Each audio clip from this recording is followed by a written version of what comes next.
हरिओम। जय श्री श्याम। आप सभी साथियों को ज्येष्ठ मास शुक्ल पक्ष की निर्जला एकादशी की ढेर सारी शुभकामनाएं। साथियों, आज जानेंगे कि ज्येष्ठ मास की शुक्ल पक्ष की निर्जला एकादशी का व्रत कब है और इस एकादशी के व्रत में क्या नियम रखें, किस विधि से पूजा करें और निर्जला एकादशी तिथि का प्रारंभ समय क्या है और एकादशी तिथि का समाप्ति काल क्या है और इस एकादशी के दिन पारण किस विधि से करें और साथ में एकादशी तिथि निर्जला एकादशी का जो व्रत है वो किस नियम से करें और इसमें क्या दान पुण्य करें और एकादशी की व्रत कथा सुनने से क्या फल प्राप्त होता है और निर्जला एकादशी व्रत की कथा भी बताएंगे। जो साथी इस चैनल पर नए हैं कृपया चैनल को सब्सक्राइब कर लें, वीडियो को लाइक करें ताकि जो भी इस चैनल से जानकारी दी जाए उसका लिंक आपके पास पहुंच जाए, उसकी जानकारी तत्काल आपके समय पहुंच जाए, क्योंकि इस चैनल पर आपको सभी सनातन से संबंधित हर जानकारी आपको प्रोवाइड करवाई जाएगी। हर जानकारी देने का प्रयास करेंगे। तो साथियों, जानते हैं ज्येष्ठ शुद्धि एकादशी 11 को निर्जला एकादशी होती है। एकादशी के दिन सबको निर्जला एकादशी का व्रत करना चाहिए। जल भी नहीं पीना चाहिए। यदि बिना खाए नहीं रहा जाए तो फलाहार लेकर व्रत करें।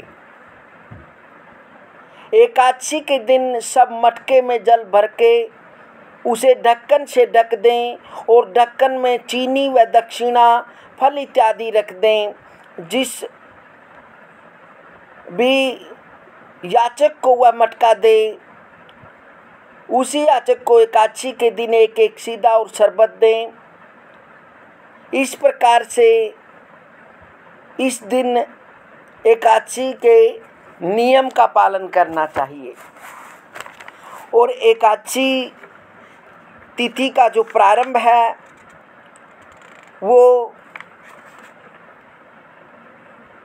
6 जून गुरुवार के दिन 2025 को एकादशी तिथि प्रातः 2:17 पर प्रारंभ होगी, जो कि अगले दिन सुबह 7 जून शुक्रवार 2025 को 4:29 पर समाप्त होगी। इसलिए एकादशी तिथि का जो निर्जला एकादशी का व्रत है वह 6 जून 2025 दिन शुक्रवार को रखना शुभ रहने वाला है।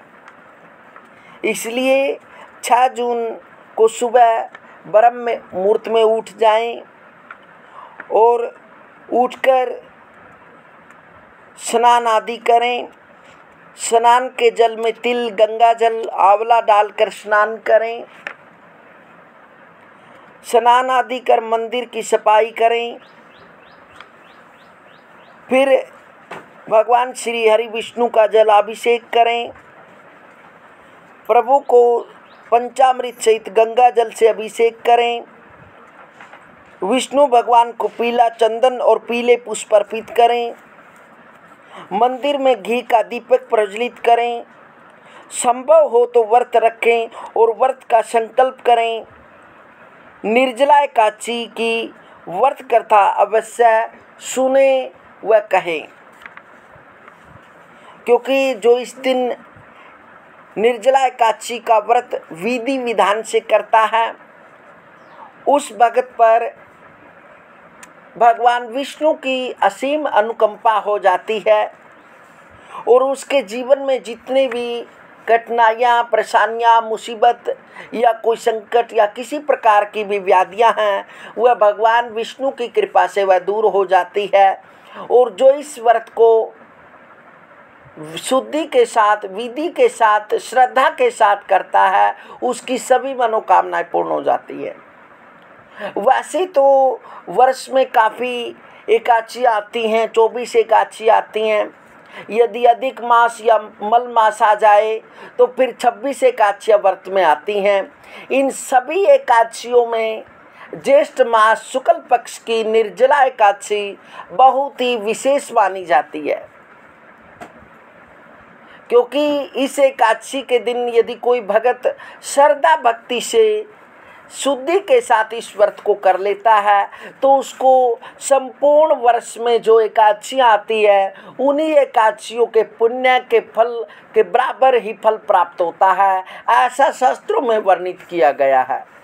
इसलिए यह निर्जला एकादशी मानी जाती है। निर्जला का अर्थ है अर्थात बिना जल के। यदि कोई बीमार है या कोई स्वास्थ्य संबंधी ज़्यादा दिखते हैं या कोई किसी भी कारण से इस व्रत को निर्जला नहीं रख सकता तो वह फलाहार के साथ इस व्रत को रख सकते हैं। तो कोशिश करें, यदि आप स्वास्थ्य संबंधी दिक्कतों के कारण इस व्रत को नहीं कर सकते तो इस दिन कम से कम याचकों को या गरीबों को या कम से कम जो भी आपके बड़े बुजुर्ग हैं उनकी किसी न किसी रूप में सहायता करें। उनको अवश्य ही कोई ऐसी चीज़ भेंट दें जिससे उनको आत्मा को उनको सुकून मिले और वो आपको आशीर्वाद दें, क्योंकि यह एक विशेष दिन माना जाता है। क्योंकि इस विशेष दिन के अंदर जो भक्त श्रद्धा भक्ति से सुबह ब्रह्म मुहूर्त में उठकर स्नान आदि से निवृत्त होकर भगवान विष्णु की षोडशोपचार पूजन करता है या फिर नमो भगवते वासुदेवाय इस मंत्र का जप करता है या फिर भगवान विष्णु व माँ लक्ष्मी की प्रतिमा को दूध, दही, पंचामृत से, गंगा जल से अभिषेक करें और अभिषेक के समय विष्णु शास्त्र नाम के जितने मंत्र हैं उनका उच्चारण करते हुए इस भगवान विष्णु व लक्ष्मी का अभिषेक करें और फिर शुद्ध स्नान कराएं। फिर भगवान विष्णु को पीतांबर पीले वस्त्र धारण करवाएं, पीला फल अर्पण करें और अवश्य ही, क्योंकि ज्येष्ठ मास के अंदर इसमें आम का फल अधिक होता ऋतु के अनुसार, भगवान विष्णु को आम्र फल जरूर अर्पित करें।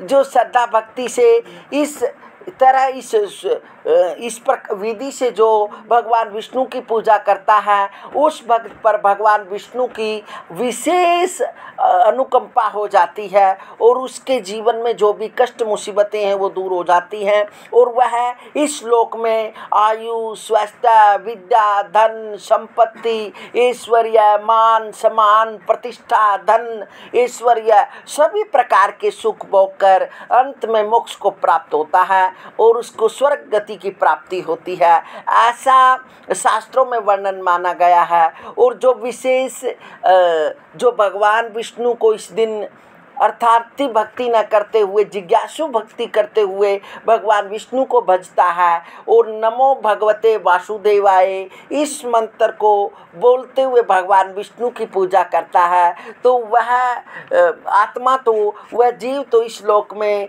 अपनी पूरी आयु भोग कर सभी सुखों को भोग कर अंत में उस विराट पुरुष भगवान विष्णु विराट पुरुष में विलीन हो जाता है और वह आत्मा इस जन्म मरण के चक्कर से दूर हो जाती हैं, ऐसा शास्त्रों में वर्णन माना गया है। इसलिए इस एकादशी का जो महत्व है शास्त्रों में बहुत बड़ा बताया गया है। इसलिए इस एकादशी को श्रद्धा भक्ति से करें और सुबह आदि अपने सभी कार्यों से निवृत्त होकर फिर विष्णु भगवान की पूजा करें और इस प्रकार से आप नियम करते हुए अगले दिन द्वादशी के दिन पारण करें। पारण का समय होता है द्वादशी तिथि के प्रथम चौथा चरण होता है। यदि हरिवासर का होता है, यदि इस समय यदि आप पारण करते हैं तो पारण किस विधि से करें। भगवान विष्णु को पंचामृत व तुलसी का भोग लगाकर फिर आप उस भोग को वितरित कर दें और फिर स्वयं भी उसको ग्रहण करें। उसके बाद आप पारण कर लें। उसके बाद आप भोग प्रसाद भगवान विष्णु को देकर यदि चाहें तो छोटा सा यज्ञ कर सकते हैं। उसके अंदर आप पंचामृत का छिंटा दें या फिर तिल या जौ आदि से उस हवन में ओम नमो भगवते वासुदेवाय इस मंत्र को बोलते हुए विष्णु भगवान को भोग अर्पित करें। क्योंकि जो श्रद्धा भक्ति से और मंत्र को बोले त्वदीयम वस्तु गोविंद तुभ्यं समर्पय गृहाण सुमुखो भूत्वा प्रसीद परमेश्वर, इस प्रकार को बोले मंत्र बोलते हुए भगवान विष्णु को अर्पित करें और उसके बाद आप भी प्रसाद के रूप में लें। और इस दिन एक विशेष पारण के समय एक तुलसी का पत्ता अवश्य लें और पूजा में भी हो सके विशेष माने तुलसी का पत्ता भगवान विष्णु को अर्पित करें। और फिर वहीं पर बैठकर जिस दिन आप व्रत करते हैं उसी दिन या किसी फ़ोन के माध्यम से टेलीविज़न के माध्यम से आप निर्जला एकादशी व्रत की कथा अवश्य सुने। कथा इस प्रकार है।